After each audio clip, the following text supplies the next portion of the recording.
গুৰুজনাই আমাক জয় জয়তে সুন্দৰভাৱে দৰ্শন কৰাইছে আৰু আপোনাসৱ সমস্ত জনা যিহেতু মহামহন্ত আমি সবে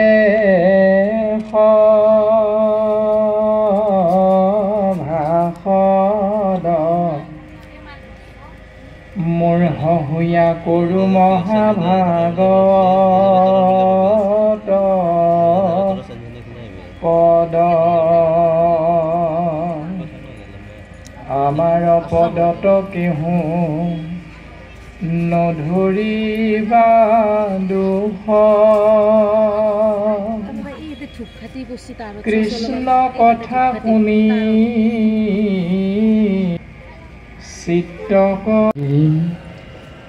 কৃপাতমহং বন্দে পৰমানন্দ মাধৱম।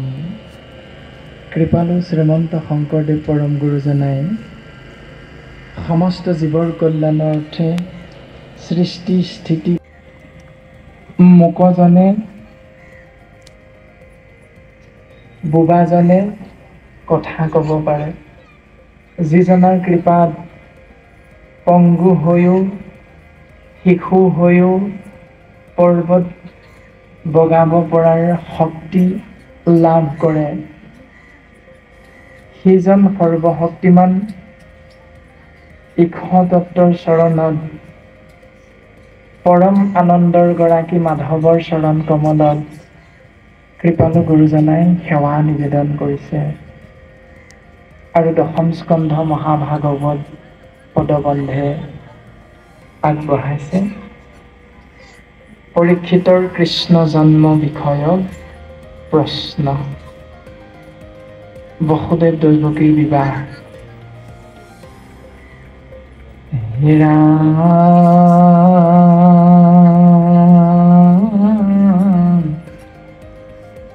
জয় নমো যাদৱ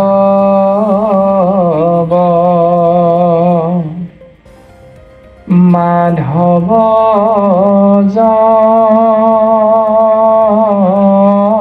নাৰদন জয় হৃষিকেশ সদাশিৱ সনাতন প্ৰণত তাৰণ নাৰায়ণ নিৰাকাৰ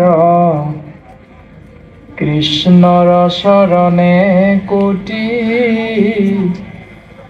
কোটি নমস্কাৰ।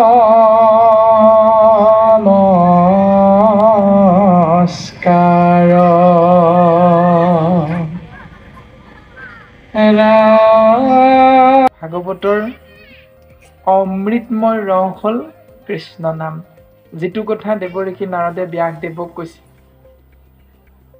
প্ৰকৃতি কহিলা তুমি আনকহে ধৰ্মক, নকৈলা প্ৰখ্যাত কৰি কৃষ্ণ কীৰ্তনক। তুমি ৩৩ কোটি দেৱ দেৱতাৰ চৰণ কমললৈ গৈ বলি বিধান যাগ যজ্ঞ পূজা পাতলৰ যি বিধান দিলা, তাত তুমি কৃষ্ণ নামটো ঢাকি ৰাখিলা। যি নামত জীৱৰ কল্যাণ হয়, এই সত্য বস্তুক জীৱৰ মাজত প্ৰচাৰ নকৰি তুমি আন ধৰ্মবিলাকহে জীৱৰ মাজত আশ্ৰয় কৰিলে জীৱৰ মংগল হ'ব বুলি প্ৰচাৰ কৰিলা। ৪খনি বেদ ১৪ শুনৈ আক পাৱৈ পৰম পদ সুখে নিস্তৰৈ মায়াক। সাৱধান মানে সেইটো কোনটো এক হৰণীয়া হৈ শুনা। প্ৰমাণটো আমি বাস্তৱত চাব পাৰোঁ। সাম্প্ৰতিক সময়ৰ যিখন চৰকাৰ, এই চৰকাৰখনে চৰকাৰ গঠন কৰাৰ প্ৰাক মুহূৰ্তত যেতিয়া নিৰ্বাচনী প্ৰচাৰবিলাক চলাইছিল, নিৰ্বাচনী প্ৰচাৰ চলাওঁতে কেইটামান ঘোষণা কৰিছিল, আপোনাসৱৰ জ্ঞাত ঘোষণাকেইটা কি? ১ নম্বৰ ঘোষণাটো হ'ল বন্ধনৰ মাজত সোমাই থকা মহিলাসকলক বন্ধনৰ পৰা মুক্ত কৰি দিব। কৈছিলে নাই সকলক? কৈছিলে। বন্ধনৰ গোট আছেনে এইপিনে আপোনালোকৰ ফালে? আছে। আৰু চৰকাৰখনে ঘোষণা কৰিছিল নাই? এইটো কৰিছিল। ২ নম্বৰতে ঘোষণা কৰিছিল কাম কৰা দিনটোৰ পৰা প্ৰত্যেক বছৰে ১ লাখকৈ নিবনুৱাক আমি কৰ্ম সংস্থাপন দিম, মানে চাকৰি দিম। কৈছিল নে? ৩ নম্বৰ ঘোষণাটো হ'ল পৰীক্ষাত প্ৰথম বিভাগত সুখ্যাতিৰে উত্তীৰ্ণ হ'ব তেওঁলোকক কি দিব?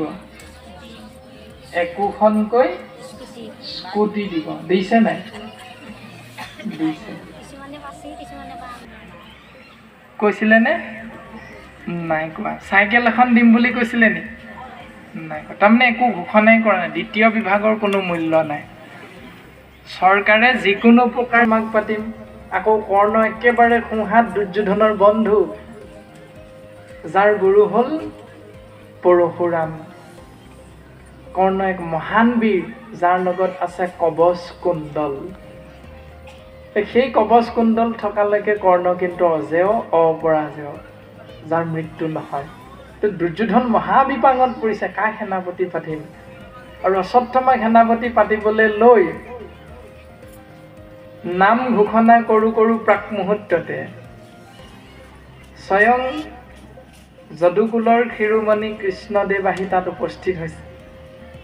আৰু অশ্বত্থামাক কাষলৈ মাতি কাণৰ ওচৰত ফুচফুচাই কিবা এটা ক'লে যে ধানৰ পৰা চাউল হয়, পতানৰ পৰা কি হয়?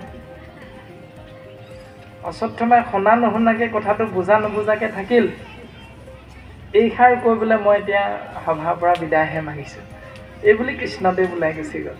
দুৰ্যোধনে অশ্বত্থামাক ওচৰলৈ মাতি সুধিছে, বোলে অশ্বত্থামা, তোমাকনো কৃষ্ণই কাণে কাণে কি কৈ থৈ গ'ল? এতিয়া অশ্বত্থামাই কৈছে যে মোক কি ক'লে মই ঠিক ভালকৈ বুজিব নোৱাৰিলোঁ, কিন্তু এটা কথা এনেকৈ কোৱা যেন লাগিল, বোলে কি ধানৰ পৰা চাউল হয়, পতানৰ পৰা কি হয়? দুৰ্যোধন এনেও অকণমান সন্দেহবাদী। দুৰ্যোধনে কৈছে, থোৱা হে অশ্বত্থামা, এই তোমাক মই এতিয়া সেনাপতি পাতিম অকণমান পাছতে, তোমাৰ নামেই ঘোষণা কৰোঁ, তুমি আৰু মোক এনেকুৱা মিছা কথা ক'ব নালাগে। যুদ্ধ হ'বই এতিয়া, যুদ্ধৰ প্ৰাক মুহূৰ্তত তোমাকনো কৃষ্ণই আহি এই অলাগতিয়াল কথাটো ক'বহিনে বাৰু? তুমি মেচ ফিক্সিং কৰিবলৈ ওলাইছা। এই বুলি দুৰ্যোধন সন্দেহবাদী মনেৰে অশ্বত্থামাৰ নামটো বাতিল হৈ গ'ল। তাৰপাছত সেনাপতি পদৰ পাৰত উৰুভংগ হৈ দুৰ্যোধন পৰি আছে। আৰু মহাভাৰতৰ যুদ্ধৰ অন্তত বাচি থাকিল অশ্বত্থামা, কৃপাচাৰ্য। সেই দুজন বিশেষভাৱে জীৱিত হৈ থাকিল কৌৰৱ পক্ষৰ।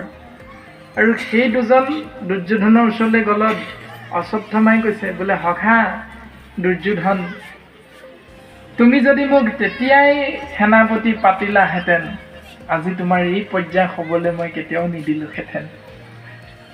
এতিয়াও সময় আছে, তুমি যদি মন কৰিছা মোক পাতিব পাৰা সেনাপতি, তোমাৰ বিজয় ধ্বজা মই উৰুৱাই থৈ যাম। দুৰ্যোধনে পানীত পৰা মানুহে যেনেকৈ খেৰ এডালকে সাৰথি কৰি লৈ পাৰলৈ উঠিব পাৰিম নেকি বুলি, সেই উৰুভংগ অৱস্থাটো দুৰ্যোধনে চূড়ান্ত ভুলটো কৰিলে যে অশ্বত্থামাক সেনাপতিৰ সুযোগ লৈ পাণ্ডৱৰ শিবিৰত প্ৰৱেশ কৰি দ্ৰৌপদীৰ শুই থকা